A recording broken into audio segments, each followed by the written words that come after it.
Pada hari Isnin yang lepas, saya bersama dengan beberapa agensi kerajaan seperti Yayasan Perak, PASAK, Jabatan Pendidikan Negeri dan juga Pengulu Mukim serta beberapa kepimpinan tempatan telah pun melaksanakan ziarah cakna berkaitan dengan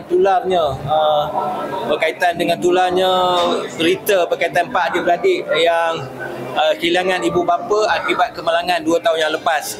Dan dalam proses perjumpaan itu, kita ingin memastikan bahawa 4 beradik yang berada dalam umur 20-an ini dan juga belasan dan juga 10 tahun ini akan mendapat pendidikan yang sewajarnya, dan ada beberapa tindakan yang kita telah bantu.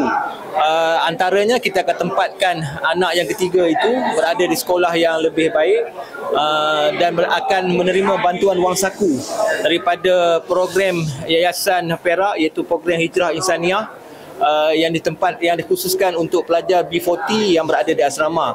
So kita akan letakkan dia di sebuah sekolah yang asrama dengan harapan dia akan mendapat pendidikan yang sebaik mungkin dan mampu meneruskan pengajian hingga ke tingkatan 5 dan menduduki SPM. Oleh kerana bagi anak yang kedua itu pula, kita cadangkan pada PASAK sebab dia dah lepas sekolah untuk dia mendapatkan kursus berkaitan dengan kemahiran. Dan saya difahamkan PASAK telah sedang berusaha untuk tempatkan dia di beberapa di antaranya yang sedang dicubakan adalah di kolej komuniti ataupun pusat giat yang sesuai dengan minat.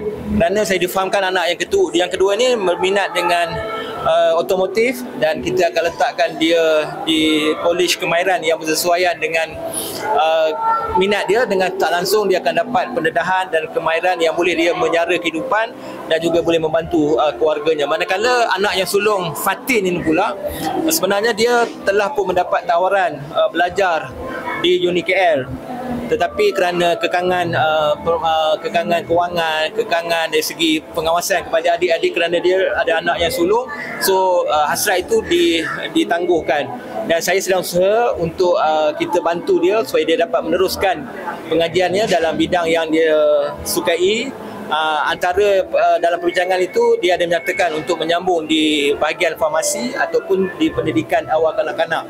So perkara ini saya sedang teliti dan mungkin kita akan bekerjasama dengan universiti tempatan untuk memberi ruang dan peluang kepada Fatin ini, kerana dari segi pencapaian dan juga keputusan SPM yang dia alami, dia adalah pelajar yang cemerlang. Dia mendapat 6A dan juga 3B dan merupakan pelajar cemerlang, dan dia pun telah sepatutnya mendaftar ke matrikulasi, tetapi akibat kemalangan itu hasrat itu terbantuk dan sebagainya. So kita akan tolong supaya mendapat tempat untuk beliau melanjutkan pelajaran dan akhirnya menjadi sumber inspirasi kepada adik-adik. Walau anak ataupun adik bonsu tu, Fatihah itu, dia berumur 10 tahun dan masih bersekolah di SK Sri Seronok, dan kita sedang rancang supaya dia meneruskan pengajian dengan bawah pengawasan opah dan juga mak bapak saudaranya, supaya kita dapat memastikan hasrat saya bersama dengan agensi ini untuk kita pastikan anak-anak ini mendapat ruang dan peluang pendidikan yang sewajarnya berdasarkan kepada